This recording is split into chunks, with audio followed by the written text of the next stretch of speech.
With student start करने वाले हैं नहीं होना बीमार। इससे पहले के 4 वीडियो मैं अपलोड कर चुकी हूँ, आप प्लेलिस्ट में जा कर के देख सकते हैं कबीर क्लासेस की। एक दिन मुझे साथ लेकर नानी जी हमारे पड़ोसी सुधाकर काका को देखने गई, जो बीमार थे। वे अस्पताल में भर्ती थे। अस्पताल जाने का यह मेरा पहला अवसर था। एक बड़े से वार्ड में कई एक जैसे पलंग लाइन से लगे थे, सब पर एक जैसी सफ़ेद चादर और लाल कंबल थे। सफ़ेद दीवारें, ऊंची छत, खिड़कियों पर हरे पर्दे और फर्श एकदम चमकता हुआ। एक पलंग पर सुधाकर काका लेटे हुए थे। एकदम पास पहुंचने पे दिखाई दिया। हमें देखकर सुधाकर काका जैसे खुश हो गए। नाना जी ने उनके सिर पर हाथ फेरा और उनके सिरहाने खड़ी हो गई। और नानी जी ने हमें देखकर सुधाकर काका जैसे खुश हो गए। नानी जी ने उनके सिर पर हाथ फेरा और उनकी सिरहाने खड़ी हो गई और हालचाल पूछने लगी। अस्पताल का माहौल मुझे बहुत अच्छा लग रहा था। बड़ी बड़ी खिड़कियों के पास हरे हरे पेड़ पौधे झूम रहे थे। ना ट्रैफिक का शोरगुल, ना धूल, न मक्खी, न मच्छर, सिर्फ लोगों के धीरे धीरे बात करने की धीमी धीमी गुनगुनी, बाकी एकदम शांत।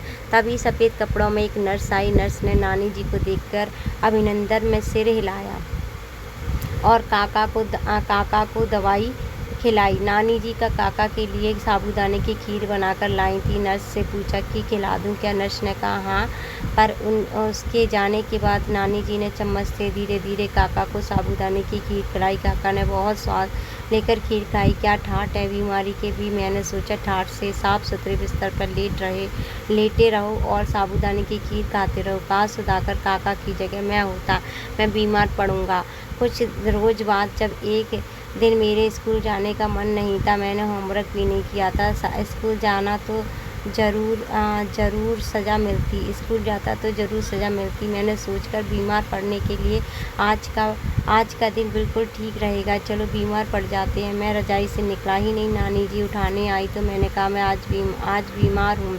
क्या हो गया? मेरे सिर में दर्द हो रहा है, पेट भी दुख रहा है और मुझे बुखार भी है। नानी जी चली गई। मैं रजाई में पड़ा घर में चल रही गतिविधियों का अनुमान लगाता रहा। अब छोटे मामा नहा कर निकले। अब कुसुम मौसी रोज की तरह नाश्ता छोड़कर कॉलेज बस पकड़ने भागी। अब मुन्नू अपना जूता ढूंढ रहा है और अब छोटे मामा ने साइकिल उठाई। अब सब चले गए। अब घर में अकेला रह गया। मैं घर में अकेला रह गया। पता नहीं कब इसकी झपकी सी आ गई।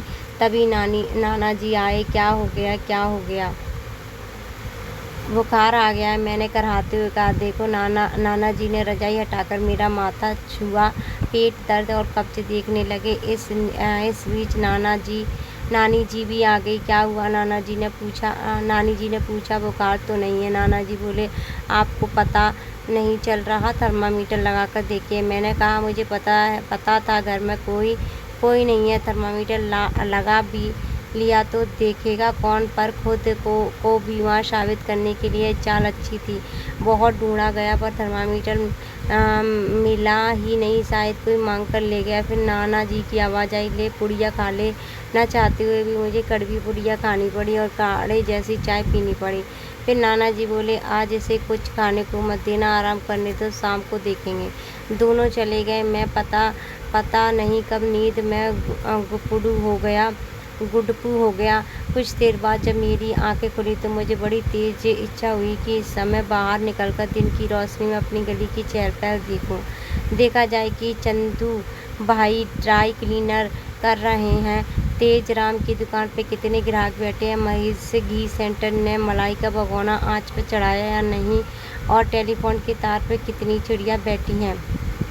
लेकिन मजबूरी थी, चाहे कितनी ऊब हो जाए, लेटे ही रहना था। कुछ देर इधर उधर की स्कूल की दोस्तों की बातें सोचता रहा। फिर लेटे लेटे पीठ दुखने लगी तो उठकर बैठ गया। लेकिन बाहर कुछ आहट होते ही फिर से लेट गया। नाना जी आए, बोले अब कैसा है सिर दर्द? मैंने कहा ठीक है। फिर भी एक पुड़िया और खिला दी। अचानक मुझे भूख सी लगी। फल या साबूदाने की खीर मिलने की उम्मीद की तो सुबह ही हत्या हो चुकी थी। अब नानी जी से जाकर कहूँ कि भूख लग रही है तो वे क्या करेंगी, ज़्यादा से ज़्यादा यही कि दूध पी ले या नाना जी से पूछने चली जाएंगी। वो कह रहा है भूख लगी है और फिर नाना जी क्या कहेंगे, वही जो सुबह कह रहे थे, तबीयत ढीली हो तो सबसे अच्छा उपाय भूखा रहना है, इससे सारे बेकार निकल जाएंगे।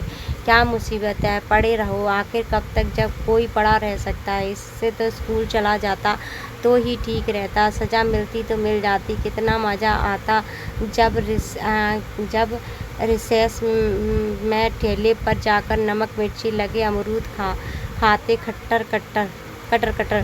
फिर झपकी लग गई, लेकिन भूख के कारण ठीक से नींद भी नहीं आ रही थी और आँख जरा लगती भी तो खाने की चीज़ें दिखाई देती। गर्मा गर्म खस्ता, कचौड़ी, मावे की बर्फी, बेसन की चक्की, गोलगप्पे और सबसे ऊपर साबूदाने की खीर। पता नहीं क्यों साबूदाने की खीर सिर्फ उपवास और बीमारी में ही बनाई जाती है, जैसे गुजिया सिर्फ होली, दीपावली और पंजीरी सिर्फ पूर्णिमा के दिन ही बनाई जाती है। क्यों ये चीज़ें जब इच्छा हो तब नहीं बनाई जा सकती? कोई मना करता है? हे भगवान, यह तो अच्छी खासी बोरियत हो गई। पूरा दिन कोई कैसे लेटा रह सकता है? और शाम को भी नाना जी बाहर जाने देंगे? सारे बच्चे हल्ला मचाते हुए आंगन में खेल रहे होंगे और मैं बिस्तर पर पड़ा झक मार रहा हूँगा। अक्लमंद और बनो बीमार। और आज दिया गया होमवर्क किससे कॉपी मांगोगे? मैं रुआशा हो गया। पास के कमरे में हो रही खटर पटर से अंदाज़ा हुआ कि मुन्नू स्कूल से आ गया तो क्या 1 बज गया। अब बर्तन की आवाज़ आ रही थी, शायद सब लोग खाना खाने बैठ रहे थे। मुन्नू एक बार भी मुझे देखने नहीं आया भी तो दबे पैर आया होगा और मुझे सोता जान लौट गया होगा। वो खाना खा रहे हैं, चबाने की आवाज़ आ रही है। देखो, उन्होंने एक बार भी आकर नहीं पूछा कि तू क्या खाएगा। पूछते तो मैं साबूदाने की खीर ही तो मांगता, कोई ताजमहल तो नहीं मांग लेता। लेकिन नहीं, भूखे रहो, इससे सारे बेकार निकल जाएं बस, चाहे इस चक्कर में तुम खुद शिकार हो जाओ। आज क्या खाना बना होगा? खुशबू तो दाल चावल की आ रही है। अरहर की दाल में हीरा जीरे का बघार और ऊपर से बारीक कटा हरा धनिया और आधा चम्मच देसी घी। फिर उसमें उन्होंने नींबू निचोड़ा होगा। थोड़ा सा इस बीमार को भी दे कोई। लेकिन खुशबू तो किसी और चीज़ की थी। क्या हरी मिर्ची तली गई हैं? उसे दाल चावल में मसलकर खा रहे हैं। जब रहा नहीं गया तो मैं रजाई फेंक कर खड़ा हो गया, दबे पाँव दरवाजे तक गया, चुपके से झाँक कर देखा। हाँ, दाल चावल, तली हुई मिर्ची। लेकिन मुन्नू आम चूस रहा था। आम इस मौसम में जरूर मुंबई वाले चाचा जी ने भेजे होंगे। कैसे चूस रहा है? पूरी गुठली मुंह में ठूसे, जैसे आम कभी देखे ना हो। भुक्कड़ कहीं का, पूरा हाथ भी सान लिया है। मैं जलन में, गुस्से और कुड़न में पाँव को फटकता वापस बिस्तर में आ गया। उस पूरे दिन मुझे भूखे पेट ही रहना पड़ा, सारे बेकार निकल गए। इसके बाद स्कूल से छुट्टी मारने के लिए मैंने कभी बीमारी का बहाना नहीं बनाया। स्वयं प्रकाश हिंदी के जाने माने लेखक हैं। उनकी कहानियाँ बच्चों और बड़ों के दिल को छू जाती है। स्वयं प्रकाश की कहानियाँ पढ़ते हुए लगता है मानो वे हमारे जीवन की ही कहानियाँ हों। हमारे ये अनुभव उन्होंने लिख दिए हैं। उन्होंने बच्चों के लिए कई मनोरंजक कहानियाँ लिखी हैं, जिसमें साहसिक कारनामे, मित्रता और जीवन के छोटे छोटे लेकिन महत्वपूर्ण पहलुओं को बड़ी रोचकता से प्रस्तुत किया है।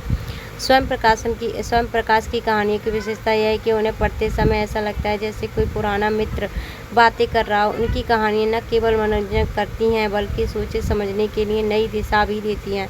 मात्रा और भार, अगली किताब, ज्योति रथ के सारथी, फिनिक्स आदि इनकी कई रचनाएं हैं।